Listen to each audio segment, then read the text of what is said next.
Bienvenue à tous ceux qui nous ont rejoints. Bienvenue aussi à tous ceux qui nous rejoignent en direct sur YouTube.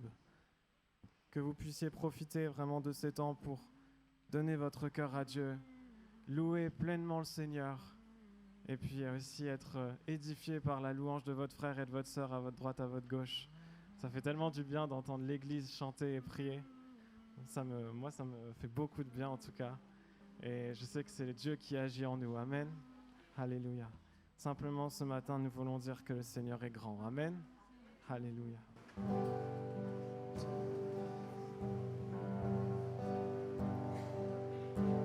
Tu es grand, Seigneur. Tu es grand, Seigneur. Tu es grand, Seigneur. Tu es grand, Seigneur. Tu es grand.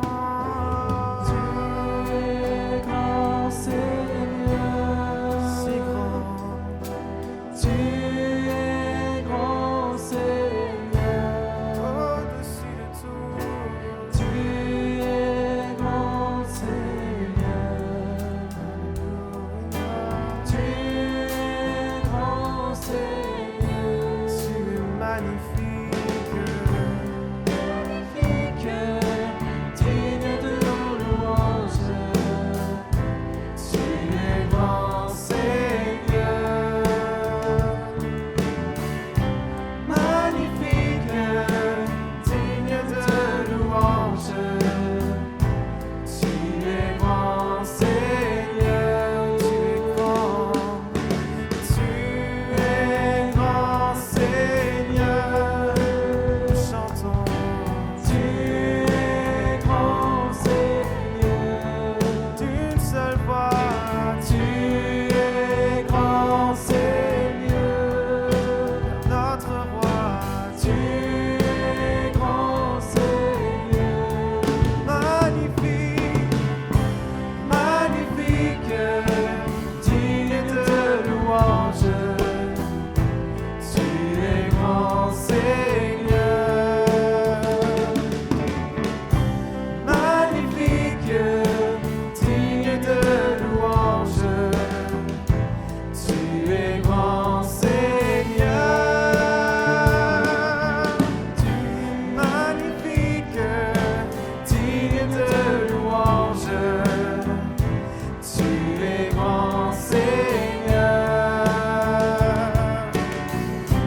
Magnifique, digne de louange.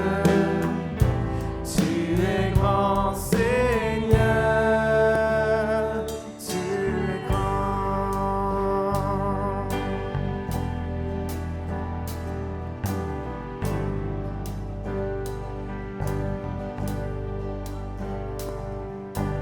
Jésus, nous te couronnons, nous te proclamons roi, présent au milieu de nous.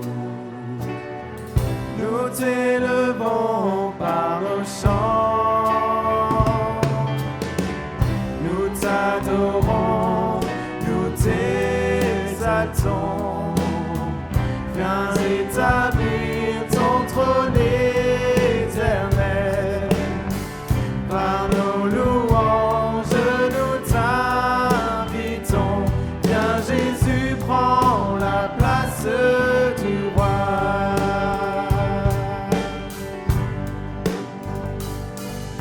Jésus, nous te couronnons, nous te proclamons roi, présent au milieu de nous. Nous t'élevons par nos chants, nous t'adorons, nous t'exaltons. Viens établir ton trône éternel. Par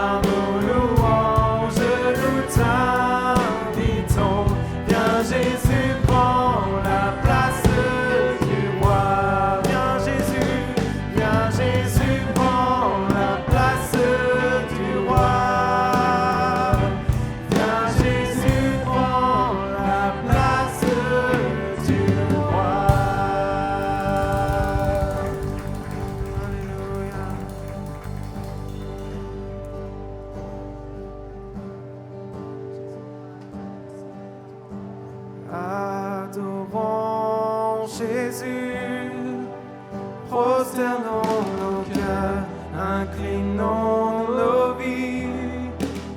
Il est le Sauveur, amour infini. Adorons Jésus, nous levons nos mains pour lui rendre gloire. Il est le chemin, il est notre espoir. Reprenons, adorons Jésus. Adorons Jésus, prosternons nos cœurs, inclinons nos vies. Il est le Sauveur, amour infini. Tous adorons Jésus, adorons Jésus. Levons nos mains pour lui rendre gloire. Il est le chemin, il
digne de louange.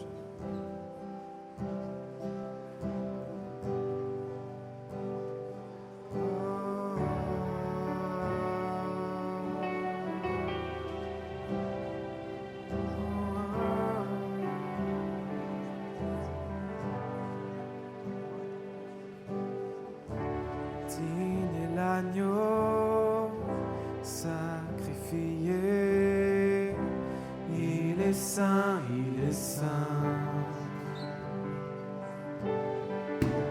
Un chant nouveau à celui qui siège sur le trône de grâce. Digne est l'agneau, digne est l'agneau sacrifié, il est saint, il est saint.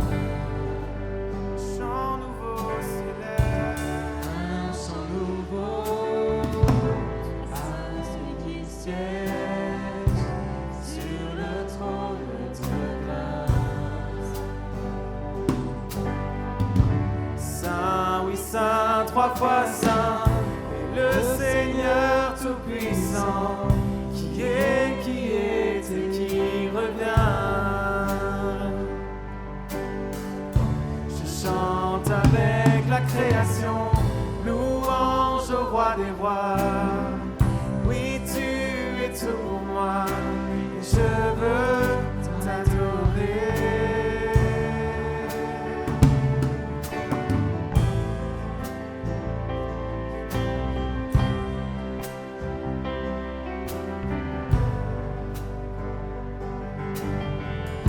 Saint des couleurs d'un arc-en-ciel, entouré d'éclairs, de bruit, de tonnerre.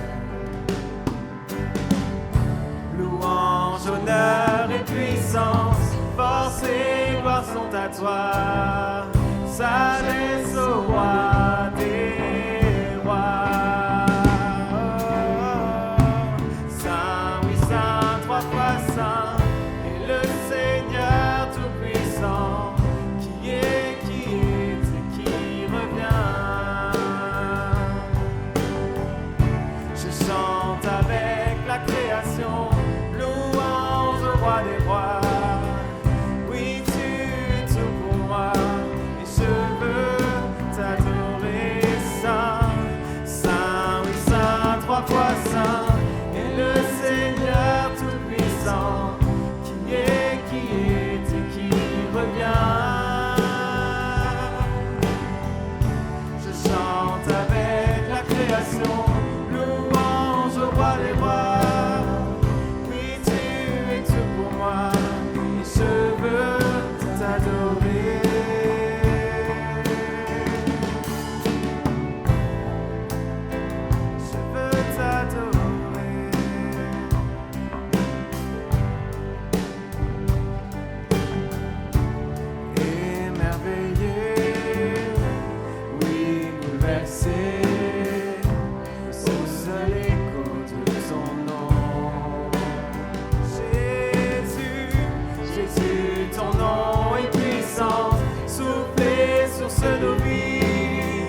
Seigneur, nous nous plaçons devant toi ce matin.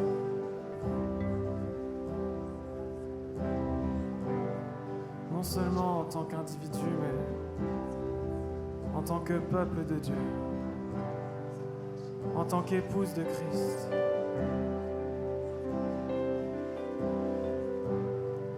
Nous voulons nous consacrer à toi pleinement, Seigneur. Tu ne veux pas qu'une partie de nous, tu veux notre être entier. Et nous reconnaissons là ton amour, Seigneur. Ce n'est pas de la tyrannie, c'est un amour plein. Tu as prouvé ton amour à la croix. Tu n'as plus rien à prouver. Désormais, tout est pour ta gloire. Merci, Seigneur. Car tu l'as dit, tu as tout pouvoir sur le ciel et sur la terre.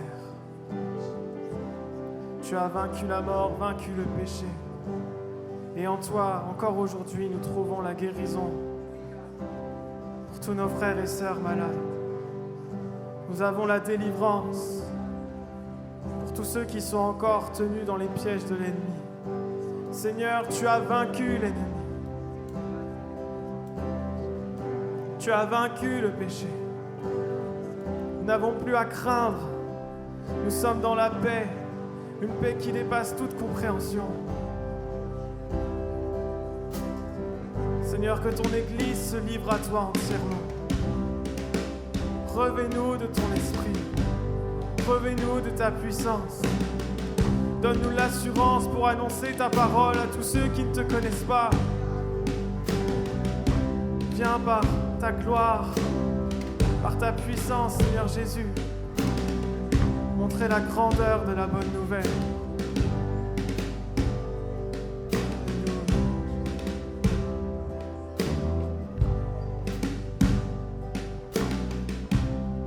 Je veux consacrer ma vie pour que ton royaume vienne, revêtu de ton esprit, que les nations se prosternent. Je veux consacrer ma vie, je veux consacrer ma vie pour ton royaume, pour que ton royaume vienne. Envoie l'Esprit de Dieu, revêtu de ton esprit, que les nations se prosternent. Rends-moi sensible à ta voix, rends-moi dépendant de toi. Rends-moi sensible, Seigneur, rends-moi sensible à ta voix. Rends-moi dépendant de toi. Me voici, envoie-moi. Me voici, conduis-moi. Me voici, façonne-moi. Fais ce que tu veux de moi. Me voici, envoie-moi. Me voici, conduis-moi. Me voici, façonne-moi. Fais ce que tu veux de moi. Nous voulons consacrer nos vies à toi, Seigneur. Je veux te consacrer ma vie pour que ton royaume vienne, revêtu de ton esprit, que les nations se prosternent. Proclamons, je veux consacrer ma vie pour que ton royaume vienne, revêtu plénitude de ton esprit, que les nations se prosternent. Rends-moi sensible à ta voix, rends-moi dépendant de toi. Rends-moi sensible à ta voix, rends-moi dépendant de toi. Me voici, envoie-moi. Me voici, conduis-moi. Me voici, façonne-moi. Fais ce que tu veux de moi. Me voici, envoie-moi. Me voici, conduis-moi. Me voici, façonne-moi. Fais ce que tu veux de moi. Je veux déclarer au monde qu'il existe une bonne nouvelle.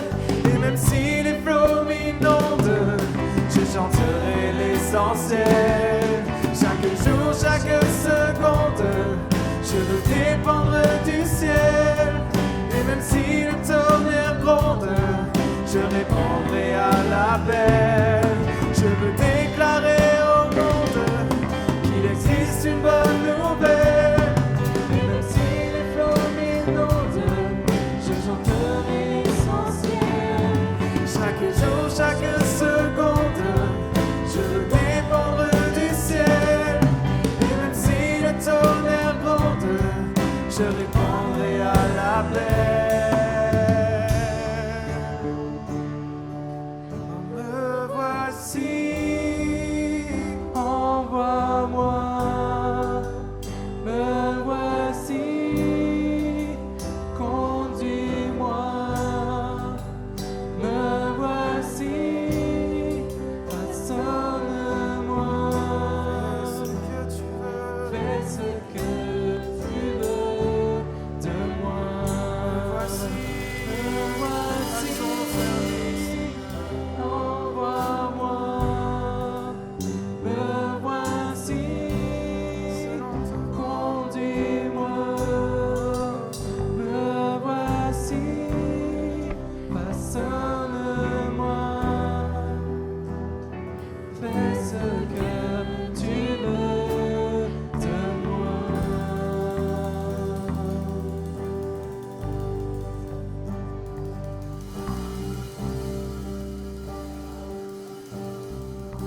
Alléluia. Seigneur, merci. Pendant que la musique continue, est-ce qu'on peut prendre un temps pour adorer Jésus? Seigneur, me voici pour faire et accomplir ce que toi, tu attends de ma vie. Est-ce que nous pouvons ensemble fixer nos regards sur celui qui est assis dans le ciel, sur ce Jésus qui a donné sa vie? Est-ce qu'on peut entendre ton adoration? Est-ce que ton adoration va être entendue du ciel ce matin? Ne reste pas un spectateur, ne reste pas simplement assis sur ta chaise, dire ok, je vais attendre qu'on passe à la Sainte Seine, mais commence à adorer, commence à élever ta voix. Laisse jaillir en toi les fleuves d'eau vive. La Bible dit que des fleuves d'eau vive jailliront de votre sein. C'est comme un tuyau d'arrosage. Si vous laissez le robinet fermé, jamais l'eau jaillira. Ta bouche, c'est ce robinet. Il faut que tu puisses ouvrir ta bouche pour laisser jaillir. Laisse jaillir la puissance de Jésus. Laisse jaillir l'amour de Jésus. Laisse jaillir ces fleuves de grâce, ces fleuves d'eau vive. Même peut-être que tu vas commencer à prononcer des mots que tu ne comprends pas. Mais adore. Adore Jésus. Adore Jésus.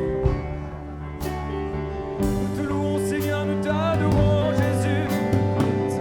Oh, rabababa, il s'est tiré.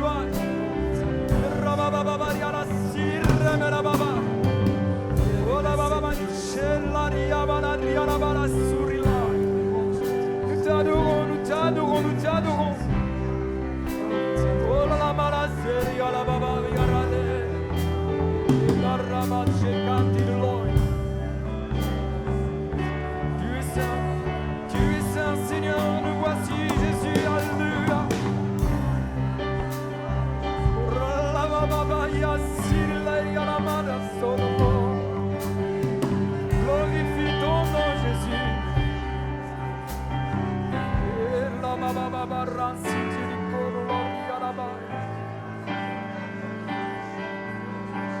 nous t'adorons, Jésus.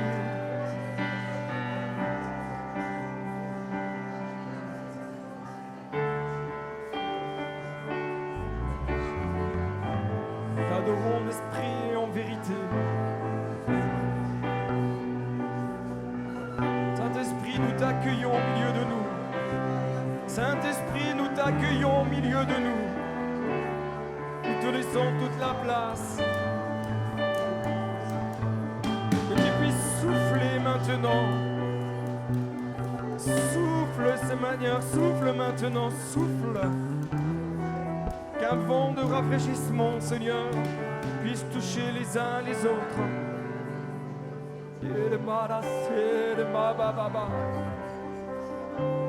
Jésus, glorifie ton nom.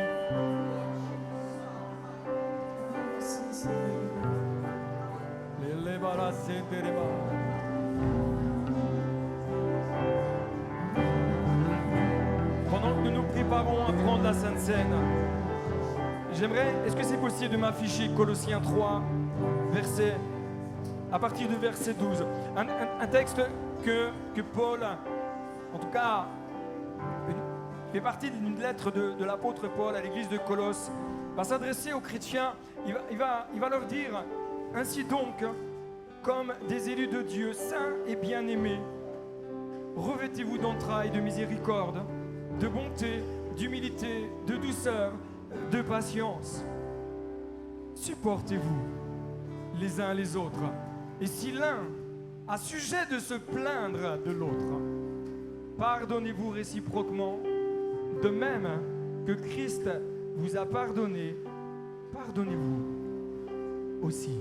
Ce matin, j'aimerais te dire, mon frère, ma soeur, c'est le temps pour toi de la réconciliation. Amen. Pas de la réconciliation avec Dieu directement, mais déjà te réconcilier avec ton frère et ta sœur. Parce que peut-être que tu n'as pas été sympa, peut-être que tu lui as dit quelque chose qui n'était pas très très bien. Va d'abord te réconcilier, ensuite apporte ton offrande à Dieu. Ne prends pas la Sainte Seine si tu sais que ton frère a quelque chose contre toi, ou si tu sais que ta sœur a quelque chose contre toi. N'aie pas honte, laisse ton orgueil de côté et va d'abord te réconcilier. Va lui demander pardon. Sentez-vous libre de le faire. C'est pas du désordre. On met simplement la parole de Dieu en pratique. Peut-être que c'est ton couple, peut-être que tu as râlé sur ton époux, sur ta femme. Réconcilie-toi avec ton conjoint.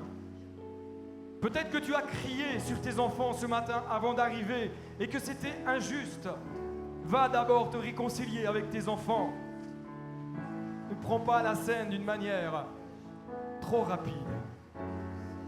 Réconciliez-vous. En tant qu'enfants de Dieu, nous sommes appelés à mener une vie selon le critère du ciel. Les critères de Dieu ne sont pas les nôtres. Les critères de Dieu ne sont pas selon ce que nous, on pense. Les critères de Dieu nous disent, mais revêtez-vous de miséricorde, de bonté, d'humilité, de douceur, de patience. Tout, écoutez bien ceci, tout dans notre caractère doit refléter la bonté de Christ. Nous sommes appelés à nous supporter les uns les autres. J'aime beaucoup ce texte parce que souvent les croyants le comprennent un petit peu de travers. C'est pas supporte l'autre dans le sens supporte-le avec ses défauts et ses faiblesses. C'est bien.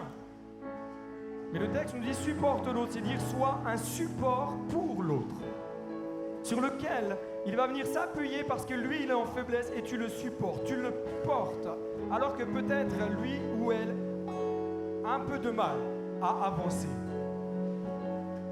Et je trouve que ce moment de scène, ce moment de communion qu'on va prendre ensemble, est là pour nous dire Seigneur, toi tu m'as supporté dans tous les sens du terme.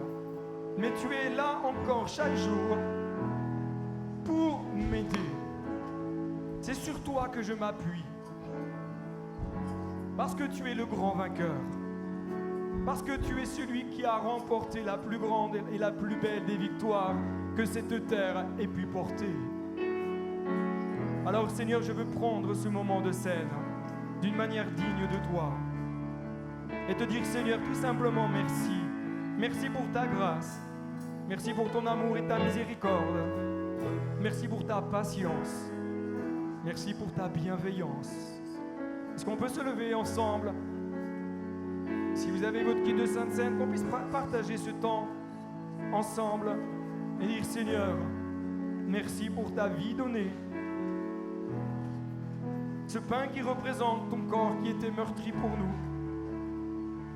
Ce vin ou ce jus de raisin qui représente ton sang. Seigneur, merci. Merci pour ta vie. Ce matin, je prie maintenant, Seigneur, pour tous ces bien-aimés. Ils sont là dans ce lieu, ceux qui nous regardent. Je te demande, Seigneur Jésus, d'étendre ta main sur leur cœur et leur vie. Seigneur, bénis-les. Bénis-les. Que leurs entrailles soient des entrailles de miséricorde. Des entrailles pleines de patience et d'humilité. Seigneur, que toute la gloire te soit rendue. Amen. Qu'on puisse partager ensemble le pain et le vin. Sentez-vous libre de prendre les éléments au rythme qui vous convient. L'important, c'est simplement de prendre un temps devant Dieu, de se remettre un peu quelque part en question, dire Seigneur, peut-être que j'ai des choses que je dois régler dans ma vie, je t'en demande pardon et tu vas m'aider à le faire. Et ensuite, tu prends le pain, tu prends le vin et tu continues d'adorer Jésus en chantant Seigneur, ton sang vaut mieux que tout, plus que les beaux discours. Seigneur mon Dieu, ta vie, ce matin, je désire qu'elle coule en moi, dans le nom de Jésus.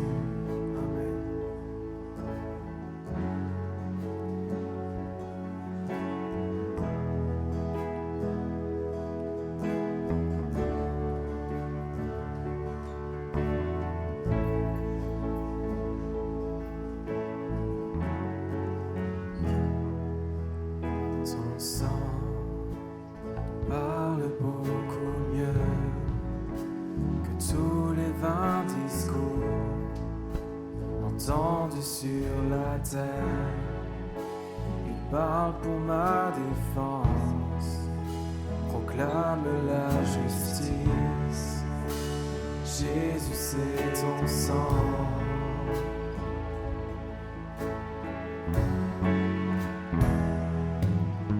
La croix, témoin de ta grâce, montre le cœur du Père et nous ouvre la voie. Confiants, nous avançons, non par nos propres forces, mais seulement par ton sang. Ton sang parle beaucoup mieux, Seigneur. Ton sang parle beaucoup mieux que tous les 20 discours entendus sur la terre. Il parle pour ma défense, proclame la justice. Jésus, c'est ton sang.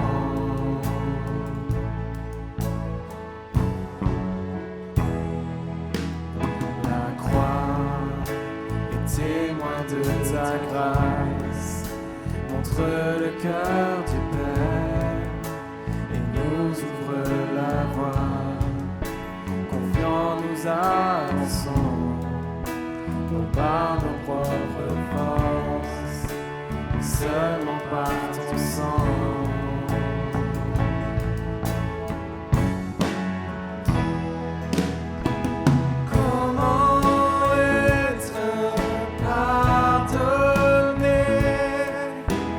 Comment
tout cas, nous sommes très contents de vous accueillir au milieu de nous et contents également d'accueillir nos amis internautes qui nous regardent ou qui vont nous regarder en replay. C'est important de pouvoir partager ces temps et ce matin, j'aimerais qu'on puisse aborder ce thème avec vous, se laisser émonder pour porter du fruit. Dis à ton voisin, ça va décaper ce matin. Alléluia. Si tu es jardinier, tu vas vite comprendre où est-ce qu'on va aller. Si tu es jardinier comme moi, ça va être un peu plus difficile, mais la parole de Dieu est la même pour tout le monde. Chaque croyant et chaque disciple est invité à prendre davantage conscience que sans Jésus, vous ne pouvez rien faire. Sans Jésus, vous ne pouvez rien faire. Je ne sais pas si vous en prenez totalement conscience, mais c'est peut-être pour cela que certaines choses dans ta vie ne bougent pas ou que tu rencontres certains blocages dans ta vie parce que tu penses que c'est toi qui vas faire bouger les choses. Alors que Jésus l'a dit clairement, c'est écrit, noir sur blanc, sans Jésus, vous ne pouvez... Je vois que vous avez la même version que moi. Beaucoup de personnes ne verront pas de progression dans leur vie parce qu'ils ne s'appuient pas assez sur Jésus. Beaucoup de projets, beaucoup de rêves sont même avortés spirituellement parce que tu t'appuies sur tes capacités humaines et plus sur Christ.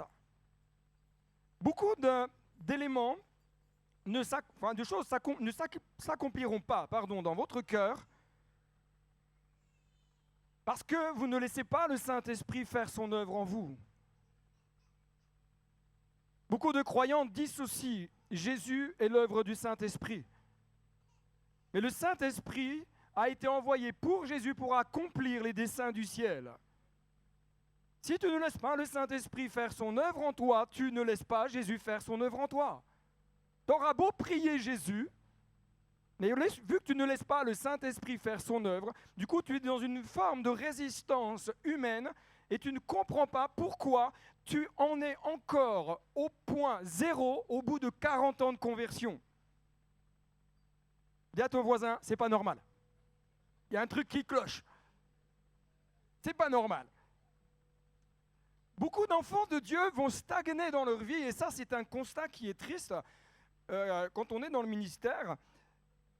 Beaucoup d'enfants de Dieu vont rester bloqués, beaucoup d'enfants de Dieu ne vont pas progresser, certains problèmes même deviennent récurrents, et presque même ça fait partie de la vie du croyant, et on en arrive à un point à dire « Ah c'est comme ça, c'est Dieu le veut comme ça ». Non, c'est faux. Dieu ne veut pas que tes problèmes d'hier demeurent aujourd'hui et existent encore demain. Je comprends que vous ne dites pas Amen. Je comprends.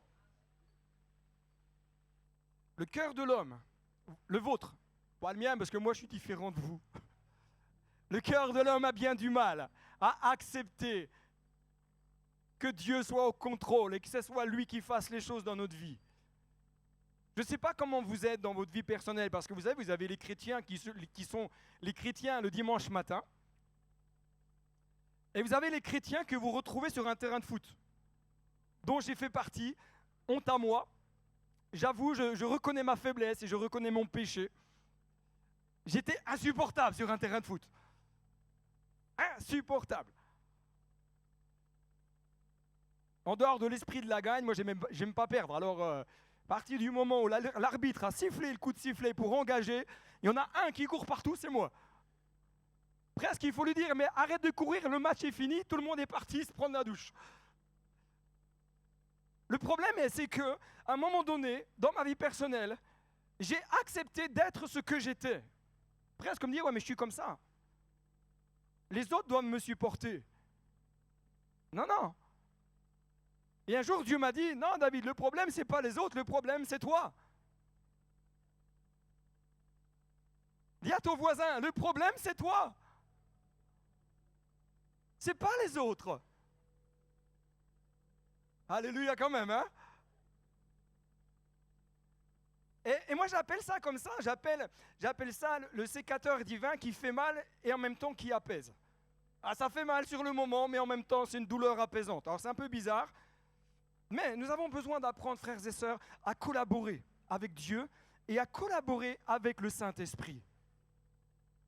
Si vous faites sans le Saint-Esprit, vous allez avoir du mal. Il y en a qui regardent les 24 heures du Mans en ce moment. C'est une église qui n'aime pas les sports mécaniques apparemment. Vous préférez chasser-pêche peut-être? Moi j'aime bien les sports mécaniques, j'aime bien les courses de moto, les courses de voiture. Et quand je regarde les 24 heures du Mans, une des caractéristiques des 24 heures du Mans, c'est que, ok, ils tournent pendant 24 heures, mais c'est des voitures de sport avec des chevaux sous le capot. C'est waouh, je me dis, punaise, moi j'aimerais bien juste faire un tour. Je roulerai à 50, parce qu'à mon avis, j'aurais peur d'aller dans le décor. Mais imagine, t'es là, toi tu veux participer aux 24 heures du Mans.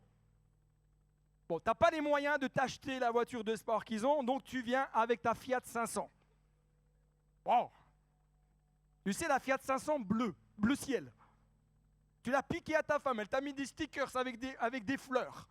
Mais tu es là, tu es sur la ligne, on t'a donné le droit d'être sur la ligne. Tu as le droit de faire la course. On a estimé que tu étais un pilote. Donc tu es là. Tu es même, allez, on était bon avec toi, on t'a mis number one. On t'a dit, c'est toi qui vas démarrer. Bon, je ne suis pas sûr qu'une fois que le feu passe au vert, tu as compris qu'il fallait démarrer. Mais tu vas faire la course. Tu vas faire 1 tour, 2 tours, 3 tours. Tu vas tourner 1 heure, 2 heures, 3 heures. Enfin, tu ne vas pas faire les 24 heures tout seul, on est d'accord. Tu vas peut-être terminer même les 24 heures. Toi, tu auras peut-être fait 70 tours alors que les autres, ils en auront fait 400. Mais tu auras fait la course. Tu auras franchi la ligne d'arrivée. Ça ne fait pas de toi quelqu'un qui n'est pas pilote. Non, tu es pilote. Mais alors, quelle galère! Et à côté de toi, tu as ce pilote qui, lui, il n'a même pas appuyé sur le champignon que la voiture, elle dit, moi, dit, vas-y, je vais démarrer. La puissance qui est là. Vous avez des chrétiens qui sont des chrétiens Fiat 500. Qui n'ont pas la puissance du Saint-Esprit. Et vous avez des croyants qui ne sont pas parfaits. Ils ne sont pas plus spirituels, ils n'iront pas plus vite au ciel. Mais qui ont compris que sans la puissance, on ne peut rien faire. Les deux feront la course. Les deux arriveront au ciel.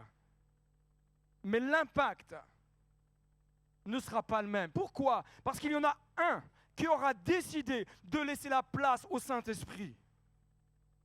Dire, Seigneur, sans toi, je ne peux rien faire. Et tu as dit dans ta parole qu'il est avantageux que tu t'en ailles pour nous envoyer le Saint-Esprit. Alors pourquoi tu veux faire sans? Alors que Jésus lui-même a été revêtu du Saint-Esprit. Luc chapitre 4. N'est-il pas urgent? Attention, attachez vos ceintures. N'est-il pas urgent que nos cœurs, je m'associe à vous, arrêtent de conceptualiser les choses spirituelles. Je bénis Dieu parce qu'on a un groupe en préparation au baptême, c'est des intellos, des cérébraux. Alléluia. Que Dieu bénisse les cérébraux. Ils remontent mon niveau. Mais le problème d'un cérébral, c'est que tu prends les choses de Dieu, tu les mets dans des cases. Ça va là, ça va là. Tu sais, c'est un peu mode Tetris, quoi. Sauf que la vie avec Dieu, c'est pas ça. La vie de l'esprit, c'est pas ça. Le Saint-Esprit, il fait ce qu'il veut. Il souffle où il veut. Tu ne le vois pas. Tu le sens parce que ça souffle. Mais s'il a envie de souffler à l'est, il souffle à l'est. S'il veut souffler à l'ouest, il souffle à l'ouest. Et quand tu conceptualises les choses spirituelles, tu en deviens à vouloir mettre Dieu dans des cases. Sauf que Dieu ne se laisse pas mettre dans des cases. C'est à toi d'apprendre à laisser Dieu faire les choses. Alléluia. Là, je sais que je vous ai déjà perdu. Oh là là, qu'est-ce qu'il nous raconte ce matin? Deuxièmement, n'est-il pas urgent que nos cœurs s'arrêtent arrêtent de se trouver des excuses pour justifier nos propres voies, nos propres croyances ou nos propres aspirations? Arrête de trouver des excuses. Excuse-moi si je le dis comme ça c'est franc-comtois. Arrête de trouver des excuses à 2 balles. Arrête. Ah oui, mais tu sais, moi dans ma religion, mais j'en ai que faire de ta religion. Moi je suis un pasteur qui n'aime pas la religion de ce monde. J'aime la religion selon la parole de Dieu, pure et sans tache. Mais tes croyances, tes idéologies, tes préceptes bibliques, tes règles spirituelles, Dieu n'en a que faire. Libère-toi. Laisse le Saint-Esprit faire son œuvre en toi. N'est-il pas urgent, troisièmement, que nos cœurs reviennent entièrement à la parole de Dieu? Vous avez vu, j'ai une Bible de compétition là. Ça, c'est une Bible pastorale. Vous avez une Bible comme ça, vous avez une onction particulière. Si vous avez une petite Bible, vous avez une onction particulière. T'inquiète pas, Jean-François, regarde. Hop. C'est pas grave. C'est des coordonnées d'une entreprise. Il est important que tu abandonnes tes conceptions, tes principes, tes règles religieuses de ton pays ou pas. Important, c'est que tu reviennes aux fondamentaux, c'est les textes. Il faut arriver à faire un défrichage de tout ce que nous avons appris par le passé pour dire, Seigneur, qu'est-ce qui est bon et qui doit rester et qu'est-ce qui n'est pas bon et qui doit être enlevé. Il y a quelques années, c'était en 2006, pasteur Didier Rivaud, un homme exceptionnel pour moi, ça fait partie des héros de la foi. Vous avez les héros dans Hébreux 11 et on a rajouté Didier Rivaud dedans. Il ne le sait pas, mais... Parce qu'un jour, j'ai été le voir, j'ai dit, Didier, j'aimerais bien faire l'école biblique par correspondance. Il ne me connaissait pas. Bon, en tout cas, pas assez. Puis il m'a dit, OK. Il ne m'a même pas dit, écoute, on va discuter, etc. Non, il m'a dit, OK. Il m'a fait une lettre de recommandation pour que je puisse m'inscrire à l'école biblique. Et alléluia, quand même pour moi, ça a été 3 ans et demi de souffrance. Où chaque semaine, je travaillais le jour de mes RTT. Dire, Seigneur, je veux faire du tri dans ma vie, doctrinalement, pour revenir aux fondamentaux de ta parole. Au bout des 3 ans et demi, j'ai reçu mon petit papier, monsieur, vous avez bien réussi vos examens. Alléluia. Je crois que j'ai jamais eu une note aussi haute de ma vie. Mais il est important de revenir aux fondamentaux. N'est-il pas urgent que nos cœurs arrêtent de vouloir faire des choses que Dieu ne nous demande pas de faire? Il y en a qui font des choses que Dieu ne leur demande pas de faire. Oh, bande de pécheurs.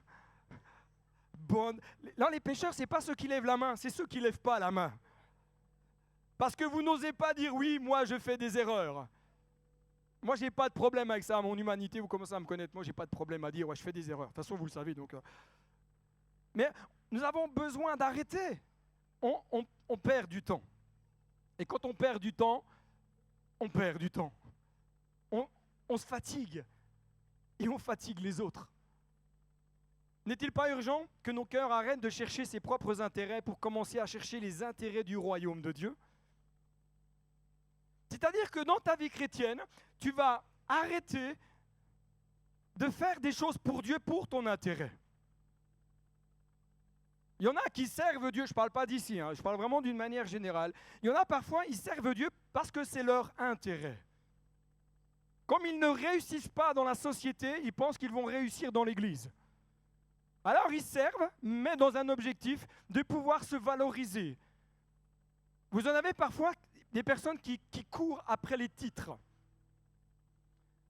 Vous avez que ceux qui courent après le relais, mais il y en a qui courent après les titres. Mais je voudrais te dire que Dieu n'a que faire de notre titre. Dieu s'en moque. Le titre ne nous amène pas au ciel et le titre ne te qualifie pas devant Dieu. Ce qui te qualifie, c'est ce que Dieu va te donner. Ce n'est pas à nous, écoutez bien ceci, ce n'est pas à nous d'imposer quoi que ce soit à Dieu, mais c'est à nous de nous soumettre à la pensée de Dieu révélée par l'Esprit Saint. Ce n'est pas à nous de demander à Dieu, dire, écoute, là, Seigneur, voilà le cadre dans lequel tu dois rentrer. Mais c'est à moi de rentrer dans le cadre divin. Ce n'est pas à nous d'imposer nos règles, mais c'est à nous de nous soumettre à la pensée de Dieu révélée par l'Esprit. Vous avez des croyants qui ils sont comme ça, ils ont plein de règles. Ils ont des règles vestimentaires, des règles alimentaires, des règles ecclésiologiques, des règles doctrinales. Et il y a les règles de la règle. Alors, je ne vais pas vous énumérer toutes les règles, moi, qui personnellement me font dresser les poils sur le bras. Mais nos règles, excusez-moi, ça nous pourrit la vie. Les règles, ça nous pourrit la vie. Dieu fixe un cadre sécurisant dans lequel il veut nous voir évoluer et grandir. Il ne nous impose pas des règles. Et quand tu commences à dire à un frère ou une sœur, « Ah oui, mais tu sais, la Bible dit qu'il faut que tu fasses ça pour être béni », eh bien j'ai envie de te dire, mon frère, ma sœur, relis la Bible et tu verras que tu t'es trompé. Alléluia. Moi, je suis content d'être venu ce matin. Jésus va dire dans l'évangile de Jean, « C'est moi qui suis le cep, et mon Père est le vigneron, ou dans une autre traduction, le cultivateur. Tout sarment qui est en moi et qui ne porte pas de fruits, il... » Je voulais juste voir si vous lisez bien le dernier mot. Il... Ok, je peux continuer. Tout sarment qui porte du fruit, il le taille, afin qu'il porte encore plus de fruits. Déjà, vous êtes purs, à cause de la parole que je vous ai annoncée. Tu n'es pas pur par tes règles, tu es pur par la parole. Tu n'es pas pur par l'application de pensées religieuses, tu es pur parce que Christ a annoncé la bonne nouvelle. Premièrement, en tout cas grand 1, Jésus est le vrai cep. Tu n'es pas le cep. Jésus est le cep. Je ne sais pas si vous avez eu l'occasion d'aller dans des vignes. Quand nous étions sur la région de la Champagne, où il y a des champagnols, il y a plein de ceps de vigne. Des fois à perte de vue. Après, je peux vous dire que le champagne est bon. Même très bon. Surtout le rosé. Mais ce qui va faire qu'un fruit mûri ait de la valeur et de la saveur, et de ce qu'un pied de vigne va être étoffé, ça vient uniquement du cep. Uniquement du cep. Et la question que je me suis posée, personnellement, c'est que Jésus il va utiliser cette image pour parler de sa relation avec les disciples de Christ. Une relation organique. Tu es attaché à Christ, tu reçois la sève de Christ. Mais la question que je me suis posée, je me dis, mais le texte dit quand même que tu as des sarments qui sont attachés au cep et qui pourtant ne portent pas de fruits. Et ceux-là, et c'est vrai que ça peut paraître dur de la bouche de Jésus, ceux-là vont être retranchés. Alors là, je me suis gratté un petit peu les cheveux quand même. Comment peut-on être attaché au cep et pourtant avoir un avenir dans lequel on va être retranché? Tout simplement, quoi, c'est une des pistes de réflexion, c'est qu'il faut faire la différence entre le fait de demeurer attaché au cep et le contraire de demeurer attaché à Christ. Et le contraire de demeurer attaché à Christ, hein, ça s'appelle de l'apostasie. Et l'apostasie, vous le retrouvez 2 fois dans le Nouveau Testament sous sa forme nominale. Acte 21 et 2 Thessaloniciens 2, verset 3. Et on va le retrouver une troisième fois dans Hébreux, chapitre 3, verset 12, sous sa forme verbale. Et Hébreux 3, 12, il est dit ceci: faites attention, frères et sœurs, qu'aucun de vous n'ait un cœur mauvais et incrédule qui le détourne du Dieu vivant. Le verbe détourner, écoutez bien, du grec aphistémie, dit littéralement que c'est quelqu'un qui se retire, même si extérieurement il est attaché. Quelqu'un qui se retire, il enlève, il s'éloigne, il part, il quitte, il déserte, il chute, il devient infidèle, il abandonne, il succombe. L'apostasie est donc un processus qui amène le croyant à la chute. L'apostasie nous amène à un moment donné d'être détaché de Christ, même si extérieurement, il semblerait qu'on est toujours rattaché au cep. Les étapes qui amènent un cœur à ce retrait, c'est tout d'abord parce qu'il y a une apostasie qu'on appelle une apostasie théologique. C'est-à-dire que c'est le rejet d'une partie des Écritures. C'est-à-dire que tu vas enlever dans la parole de Dieu ce qui te dérange. Un jour, un pasteur va voir une dame d'un certain âge et discute avec cette personne de diverses choses et il comprend qu'il y a un problème. Et il va dire à la sœur: apportez-moi votre Bible. On va regarder ce que dit les Écritures. Alors elle apporte sa Bible de compétition. Et sa Bible de compétition, elle est toute fine comparée à la mienne. Là, le pasteur s'interroge, il dit: mais comment se fait-il qu'il y a des pages qui manquent dans votre Bible?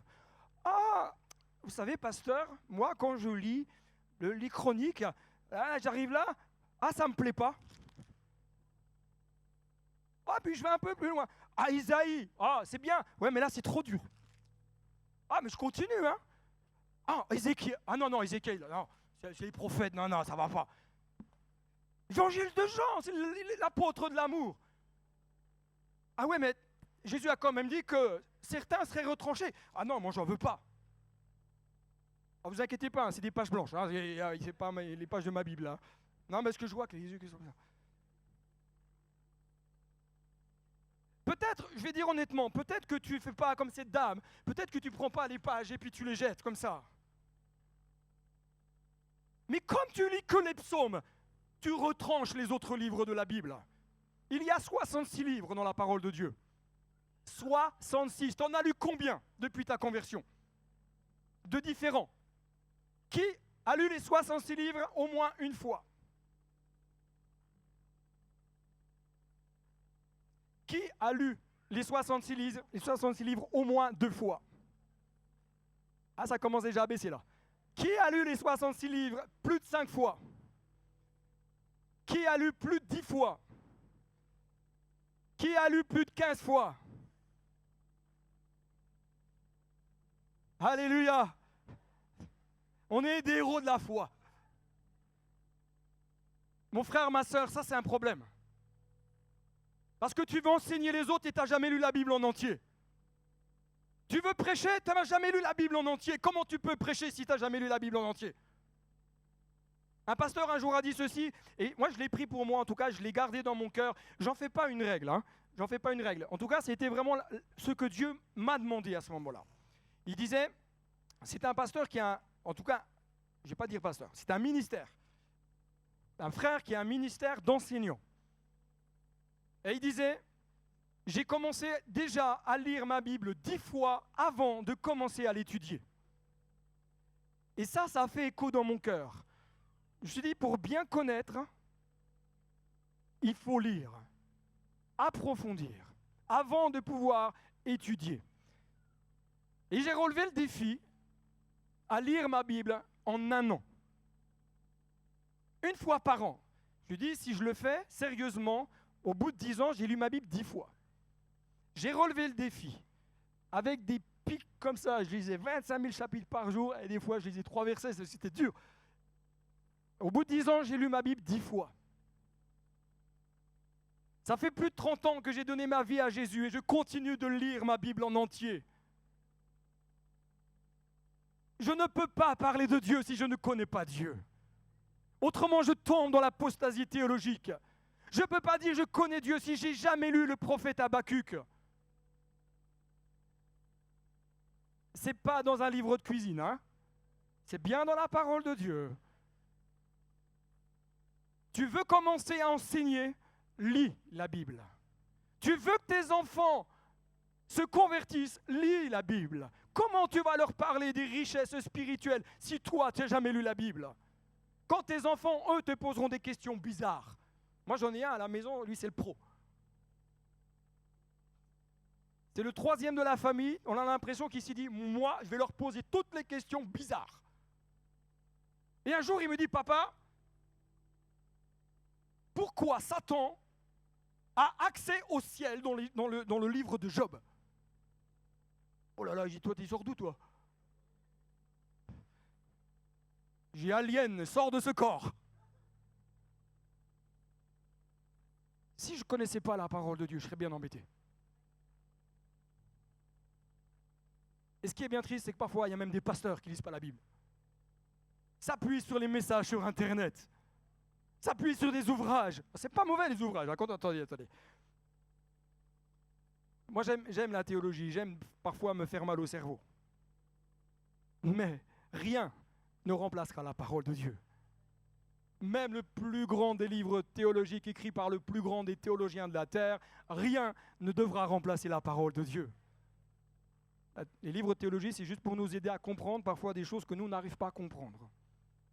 Il y a ensuite une apostasie morale, c'est lorsque tu te laisses séduire petit à petit par le péché.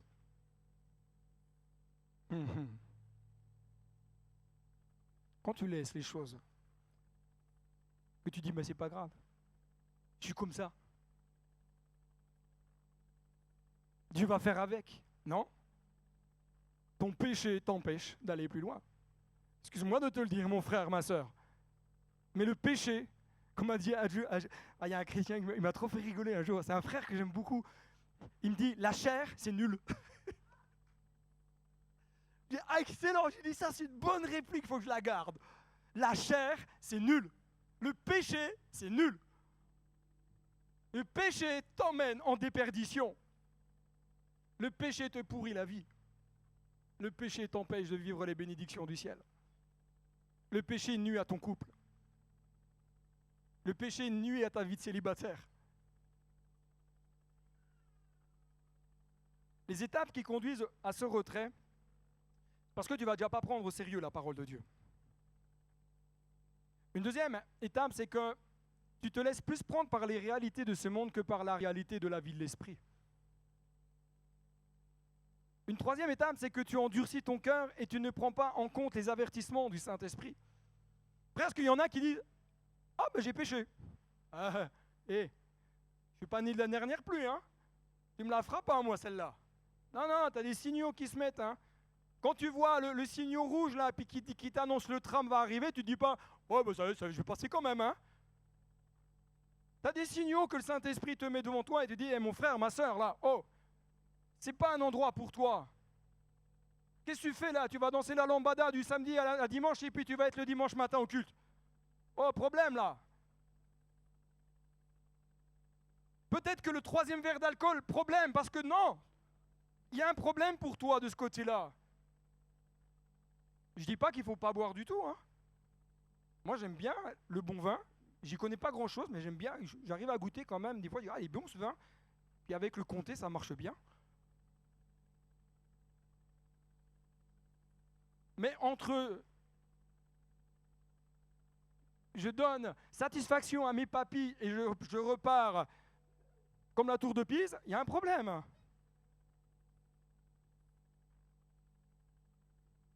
Ce qui nous amène également dans le retrait, c'est quand tu attristes le Saint-Esprit et que tu éteins son œuvre en toi. Est-ce que c'était déjà arrivé quand tu fais quelque chose de pas bien, tu sens en toi qu'il y a quelque chose qui est triste? Vous êtes tous des pécheurs de toute façon, je suis sûr que ça vous est déjà arrivé. Allez, je vais vous partager une expérience que moi j'ai vécue quand je me suis converti.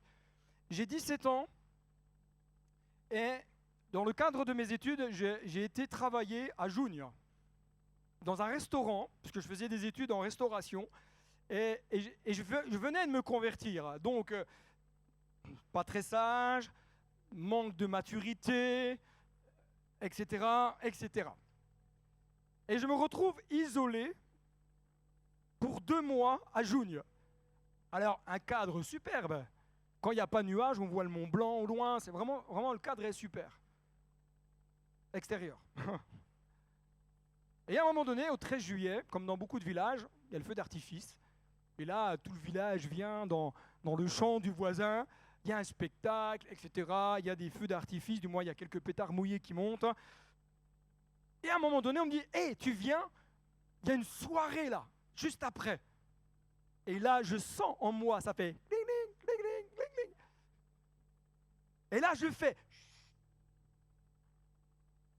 « Et je vais comme ça. » Et je suis devant la porte. À l'intérieur, ils sont tous comme ça, et moi, je suis là, devant, là. Je ne suis pas rentré encore.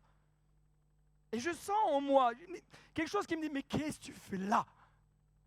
Chut, c'est toi. » Et à un moment donné,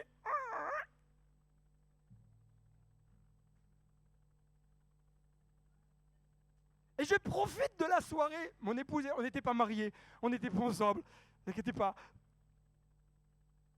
Et franchement, je me suis éclaté pendant quelques heures.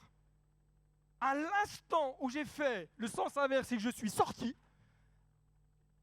j'ai pas fait 1 mètre. Que j'ai senti quelque chose partir et une tristesse m'envahir à ce moment-là. Et là, je me dis, je suis foutu. Moi, la grâce, je ne savais pas ce que c'était. Donc pour moi, ça y est, j'étais le pire des pécheurs de la terre. Et pendant plusieurs jours, la seule prière que j'étais capable de faire à Dieu, c'est « Seigneur, pardon, Seigneur, pardon ». J'étais obligé de le dire au moins 40 fois parce que j'étais vraiment pas sûr que Jésus allait me pardonner. Et Seigneur, pardon. C'était pas ma place en tant qu'enfant de Dieu. C'est mon expérience. J'en fais pas une règle, hein, attention. Et simplement, parfois, il y a des signaux qui viennent du ciel qui te disent « Attention, là, tu vas être en danger. » Alors que quelques mois auparavant, là, je venais vraiment juste de me convertir. On avait fait la fête avec des amis, de la famille. On était partis en boîte de nuit. Ah oui, moi j'aimais danser, hein. Et je savais danser. Mais depuis que je me suis converti, je ne sais plus danser. Il y a un truc bizarre qui s'est passé, mais bon. Et je suis là sur le bord de la piste de danse, presque en disant attention, John Travolta arrive.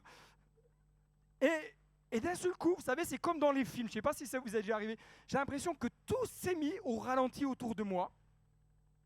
Et là, je sens l'Esprit de Dieu qui me dit « Qu'est-ce que tu fais là ?»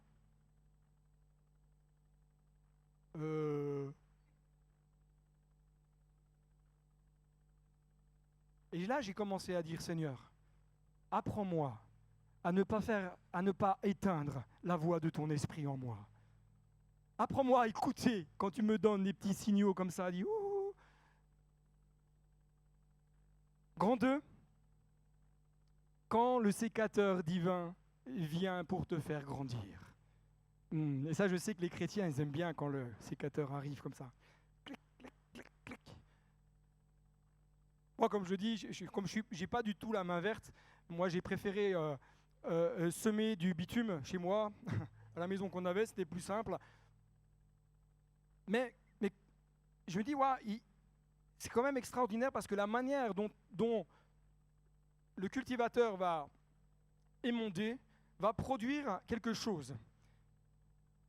Et quand nous étions sur Épernay, je me dis, il faut quand même un petit peu creuser l'histoire. Parce que si je leur prêche sur ce sujet-là et que je n'ai pas approfondi, ils vont vite me dire « oh, tu racontes n'importe quoi ». Et j'ai compris, en tout cas j'ai vu, que tout sarment qui porte du fruit, Dieu le taille, afin qu'il porte encore plus de fruits.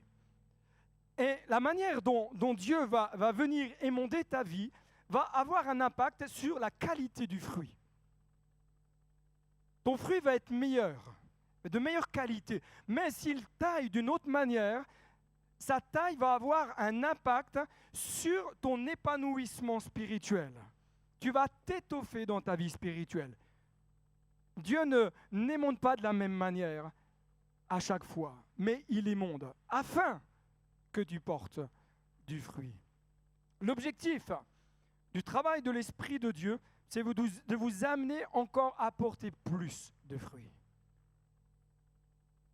Cette taille est nécessaire parfois. C'est une douleur apaisante.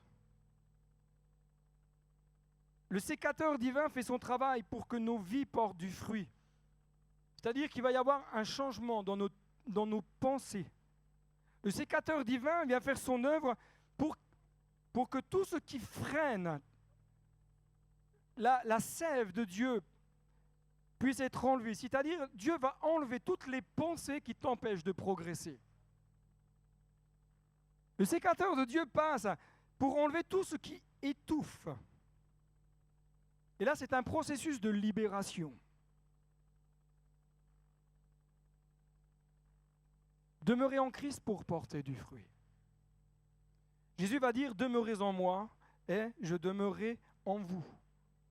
Et le verbe demeurer dans le grec, c'est méno, qui dit c'est rester, s'attarder. Et il y a vraiment dans le grec cette notion de temps où, quand tu dis je demeure en Christ, c'est que tu continues d'être avec Christ, jour après jour, quels que soient les hauts et les bas de ta vie. Dieu vient te dire demeure, continue de rester attaché à moi, et ce, malgré les épreuves. Jésus n'a jamais promis une vie sans épreuve. Vous ne trouverez jamais de texte qui dit « La vie chrétienne, c'est une vie sans épreuve ».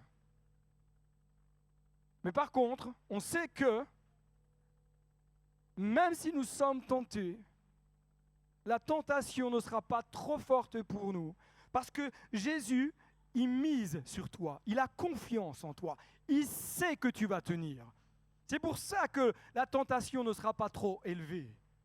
Même si tu es vacillant, mais demeurer attaché en Jésus, premièrement, c'est d'une manière lorsqu'on marche sur les serpents, sur les scorpions et sur toute la puissance de l'ennemi.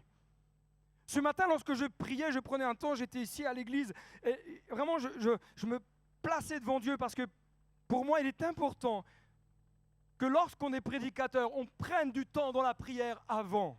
On ne peut pas arriver sur l'estrade en disant bah, « allez, c'est moi qui prêche ce matin, ça va, allez ». Là, tu es une cible de l'ennemi, là. Et l'ennemi ne va pas te louper. Et j'ai besoin, moi personnellement, de prendre du temps dans l'intimité avec Dieu, de prendre du temps de cœur à cœur. Et quand je priais, ce texte m'est revenu à l'esprit. Tu as en toi la puissance pour marcher sur les serpents, sur les scorpions et sur toute la puissance de l'ennemi. Désiré, s'il te plaît, ma sœur, est-ce que tu peux venir m'accompagner?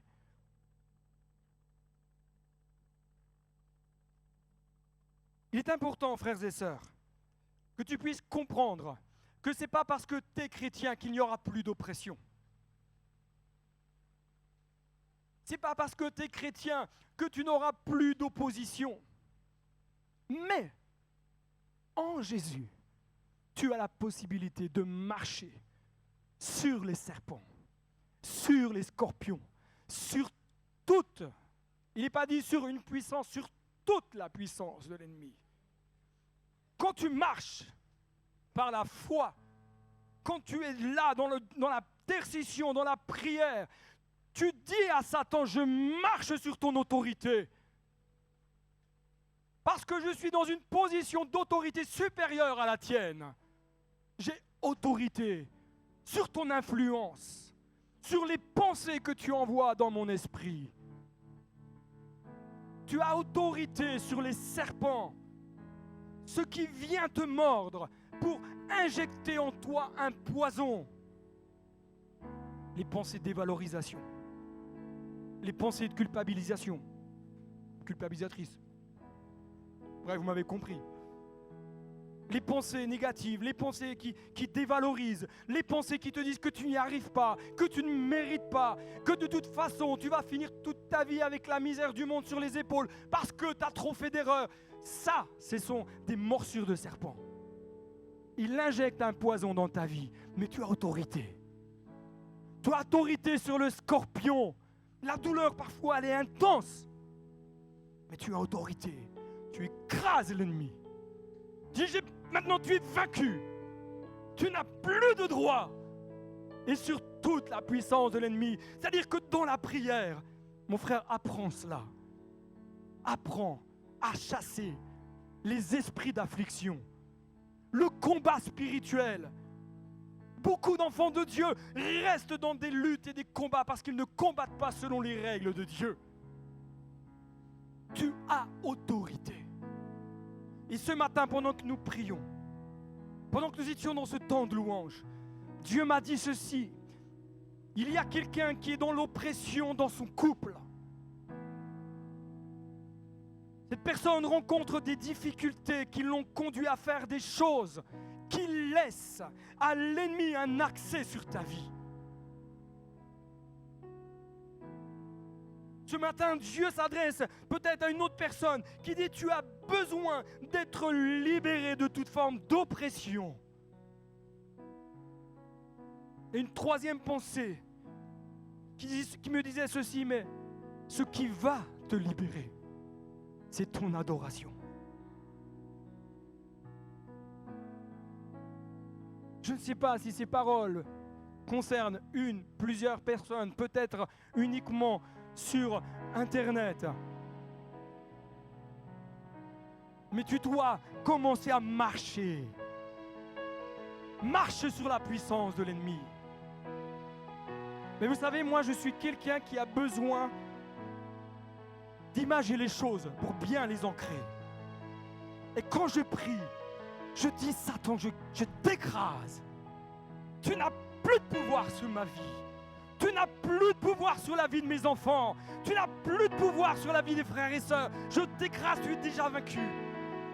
Parce que j'ai en moi le plus grand des vainqueurs, Jésus-Christ. Tu as en toi le plus grand des vainqueurs. Est-ce que ce matin, est-ce que tu peux te mettre debout et dire: Seigneur, avec l'autorité que tu m'as donnée, je marche. Je marche. Commence à marcher sur ce qui est en train de t'oppresser. Dis: maintenant, je t'écrase. J'annule ton pouvoir d'influence sur ma vie. Commence là où tu es, à ta place. Dis: Seigneur, je veux toute la puissance du Saint-Esprit en moi. Et je vais dire stop et non à toute la puissance de l'ennemi. Seigneur, étends ta main. Étends ta main sur tes enfants ce matin, ils libèrent. Seigneur, c'est ce que tu m'as mis à cœur, de prier pour ceux qui ont besoin de libération de toute forme d'oppression. Ce matin, Seigneur, libère. Esprit de Dieu, je t'accueille. Mets en dépendance de toi. Libère, libère ceux qui sont dans toute forme d'oppression, dans toute forme d'affliction ce matin. Libère. Libère les cœurs au nom de Jésus. Je prends autorité contre toutes les puissances de l'ennemi. Et je vous ordonne de quitter maintenant ce lieu. De quitter les corps. De quitter les vies. Esprit d'affliction, tu quittes ce lieu maintenant. Tu laisses les enfants de Dieu tranquilles. Puissance de Jésus. La puissance de Jésus.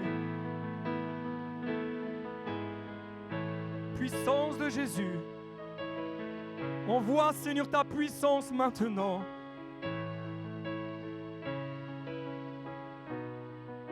Je brise les traits enflammés de l'ennemi. Toute arme forgée contre toi sera donc rendue nulle et sans effet. Tous les traits que l'ennemi envoie sont nuls et sans effet. Détruis les œuvres du diable ce matin. Détruis les pensées, les raisonnements qui sont contraires. Libère maintenant, Saint-Esprit, parce que tu nous as appelés à la liberté et non pas à rester, Seigneur, sous l'affliction de l'ennemi.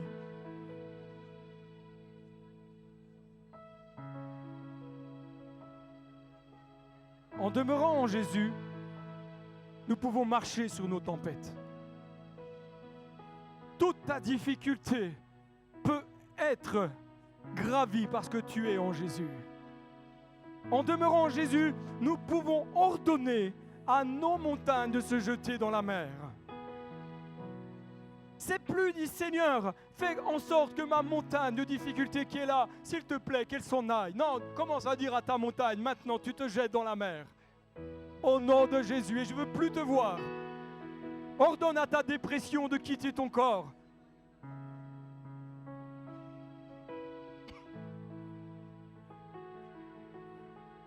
Ordonne. Ordonne. Ordonne à tes angoisses de quitter ton corps. Ordonne à ce qui t'afflige maintenant de quitter ta vie. Prends autorité. Prends ta position d'enfant de Dieu. Tu dis maintenant c'est fini. En demeurant en Jésus, nous pouvons guérir les malades. Chasser les esprits méchants. Tu as l'autorité du ciel en toi. Tu as autorité sur la maladie. C'est-à-dire que lorsque tu es malade, ne prie pas, dis Seigneur, je crois que tu as guéri, alors s'il te plaît, guéris-moi. Mais commence à dire à ta tendinite, maintenant, j'ordonne à toute inflammation de quitter mon corps. Lorsque tu sens des douleurs au niveau de ta poitrine, tu dis douleur, j'ordonne maintenant de quitter le corps. J'ordonne à toute tumeur maintenant d'être détruite au nom de Jésus. Je prends autorité sur la maladie. Le problème que tu as aux genoux, tu ordonnes à tes genoux de se consolider. Et s'il te manque peut-être des éléments dans ton corps, tu appelles à l'existence ce qui n'est pas. Et Dieu va créer ce qui a besoin d'être créé dans ta vie. En demeurant en Jésus, nous pouvons servir et prier avec efficacité. Je vous inviterai à vous rasseoir. Pendant que Désiré, si tu peux continuer, s'il te plaît, de m'accompagner. Jésus va dire, sans moi, vous ne pouvez rien faire. Il ne s'agit pas de compétences humaines, de compétences intellectuelles. Ce n'est que par l'Esprit. Apprenez à être en totale dépendance du Saint-Esprit, à être en totale collaboration avec le Saint-Esprit. Le Saint-Esprit, c'est votre ami. Ce n'est pas votre ennemi. Votre ennemi, c'est celui qui veut vous faire croire que vous n'avez pas besoin de la puissance du Saint-Esprit.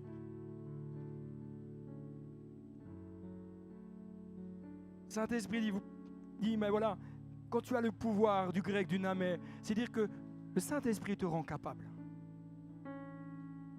Il te donne le pouvoir par une permission légale. Regarde ton voisin et dis-lui, tu as en toi la permission légale parce que Jésus demeure en toi. Ça veut dire quoi? Ça veut dire que tu as en toi l'autorité du ciel. C'est pas toi qui guéris les malades, dans le sens où c'est pas par tes pouvoirs, pas par tes forces. C'est pas par tes pouvoirs et tes forces que tu vas baptiser du Saint-Esprit les gens. C'est par le pouvoir que tu as en toi. Lorsque un fonctionnaire de police, après avoir fait les études, passé les examens et qu'il a son diplôme, on lui donne une tenue, un badge. Et lorsqu'il se met sur le bord de la route, et qu'il doit arrêter des véhicules pour faire peut-être simplement juste un contrôle, il ne prend pas le papier en disant « S'il vous plaît, arrêtez-vous, regardez, j'ai un diplôme, j'ai réussi mon concours. » Non, il lève la main avec autorité et dit « Vous là, sur le côté. » Pourquoi? Parce qu'il sait qu'il a une autorité en lui. Et nous, enfants de Dieu, on fait comme disant « Mais Seigneur, allez, je vais prendre autorité. Regarde la maladie, regarde. » La Bible a dit « Allez Jésus, s'il te plaît, tu peux guérir. » Ça veut dire que tu doutes de l'autorité qui est en toi. Et si tu commençais à faire différemment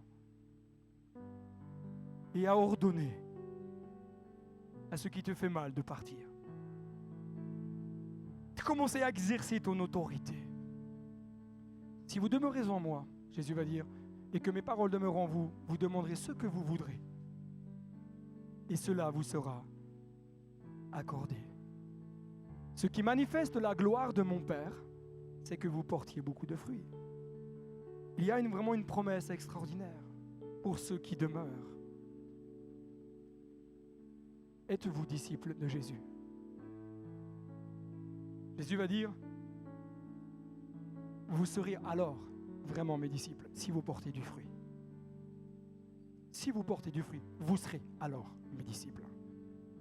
Si tu ne portes pas de fruit, à toi de faire l'analyse de ce texte. Mais sont appelés disciples de Jésus tous ceux qui portent du fruit, non pas ceux qui sont appelés des croyants. Je peux être croyant et ne pas être disciple. Et quand je suis disciple, je suis un croyant. Sont appelés disciples de Jésus ceux qui se laissent régénérer par l'Esprit de Dieu, ceux qui laissent Jésus régner dans leur cœur. Sont appelés disciples ceux qui laissent l'Esprit de Dieu venir les façonner. Apprenez à collaborer avec le Saint-Esprit. N'en ayez pas peur. Il est votre ami, celui qui vous guide, celui qui vous console, celui qui vous inspire, celui qui vous aide dans la faiblesse. Le Saint-Esprit, il est en vous. Discutez avec lui. Dites-lui, Saint-Esprit, tu as été envoyé par Jésus pour nous révéler le cœur du Père. Qu'est-ce que je dois comprendre? Collaborez avec lui. Commencez à le servir avec lui et non pas sans lui. Est-ce que c'est ton désir ce matin que ta vie porte du fruit? Si c'est ton désir, si tu veux que le sécateur divin vienne dans ta vie, commence à émonder, afin que ta vie porte du fruit, je t'inviterai à te lever, dire Seigneur, je veux vivre cette douleur apaisante, que tu enlèves en moi ce qui n'est pas à ta gloire. Et apprends-moi à collaborer avec ton esprit. Seigneur Jésus, je bénis ton nom pour ta présence. Je te dis merci Seigneur Jésus parce que ta parole est vivante, elle est puissante, elle est efficace. Je te rends grâce Seigneur mon Dieu pour ton œuvre en nous. Je te rends grâce pour tout ce que tu fais. Seigneur, personne ne peut dire qu'il est meilleur qu'un autre. Personne ne peut dire qu'il a atteint le sommet avant les autres. Seigneur mon Dieu, nous sommes toutes et tous en route. Alors Seigneur mon Dieu, je prie maintenant pour que tu puisses équiper de puissance ceux qui ont besoin, ceux qui le demandent, ceux qui le recherchent. Qu'ils apprennent à collaborer avec toi, Esprit de Dieu. Qu'ils apprennent à te laisser le contrôle. Qu'ils apprennent à te laisser toute la place. Qu'ils apprennent à te laisser faire. Que maintenant ton onction descende sur leur vie, dans le nom de Jésus.